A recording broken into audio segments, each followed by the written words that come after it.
Kabilang din sa mga katuwang sa relief operations para sa mga nasalanta ng Bagyong Pablo sa Mindanao ay ang ilang sundalong Amerikano. At kasama natin ang dalawa sa kanila, si Colonel Mark Minotti at si Lieutenant Colonel Jason Julian ng United States Marine Corps. Magandang umaga. Good morning, Colonel Minotti and Lieutenant Colonel Julian. Good morning. Good morning. Yeah. Well, first of all, we'd like to offer our condolences for the tragedy that occurred in Connecticut. Yeah, thank you. It's very, very sad. In the meantime, you guys have been responding to our own tragedy in Mindanao. You guys have been here for, a couple of weeks now?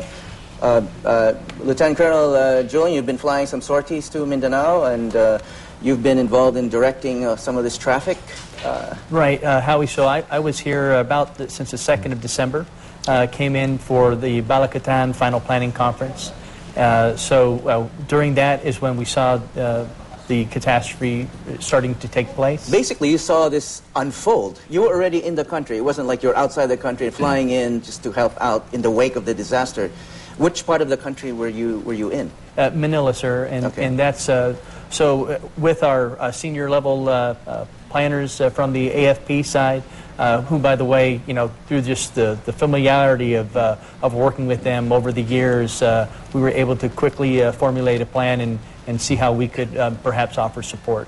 All right, so Balikatan was actually a practice for what actually occurred in the next several days? Yes, sir. In fact, FIBLEX, which happened in October, and also Balikatan this coming March, April timeframe, is all humanitarian and disaster relief planning and exercise.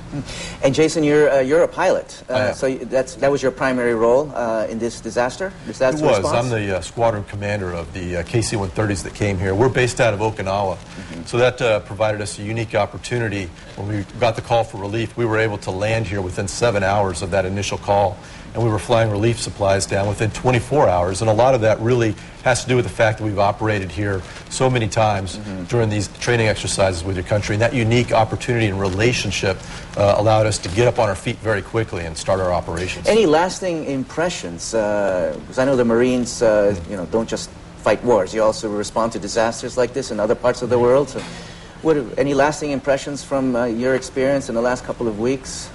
Well, our Marines were really touched by the news stories we saw of the suffering down there. And as air crew, we had the unique opportunity to see this thing from the air flying over Mindanao. We couldn't see the human suffering, but we could see the level of destruction and how much of the island was actually affected. And then we'd look at the news stories every morning and see the numbers of people who were affected. Really motivated the Marines to work hard and try to help out. And if I could offer too, Howie, our efforts are in support of the Philippine government and specifically DSWD. And so our representatives from USAID who are down there, who are getting priorities from DSWD, are the ones who are telling us how to prioritize relief efforts. It was heartening to hear the other day that one of our senior representatives who said that the same mission that we had flown that morning was already getting pushed out to Baganga and New Bataan. And what are you guys' impressions of the priority area there? I mean, where was this devastation that you saw? Primarily from what we're told from DSWD and also our East Mindanao command, it's New Bataan is probably the most significantly hit in Compostela Valley. I know that the Marine Corps, the U.S. military has been helping out in the search and rescue effort. There was a lot of missing people in the wake of this storm, especially fishermen out at sea. What do you know about that effort? U.S. Navy ships, as well as at least 2 P-3 Orions, which are specialized open ocean search aircraft, are conducting low-altitude searches, and they have the unique capability of not only finding aircraft, but even personnel in the water. They've been out there searching for the last couple of days and continue to do so. Yeah, and I also am aware that there's a regional agreement between the government of the Philippines and Indonesia, so I know there are Indonesian boats out there as well as the Philippine Navy. Consequently, for the upcoming Balikatan exercise, that this is another thing that they were going to practice was a maritime disaster response. So we're seeing kind of that play out now. All right. Well, the Marines in your country and in our country, I mean, they're known for being warriors. You guys are trained for war. But what kind of training do you guys do for for humanitarian efforts?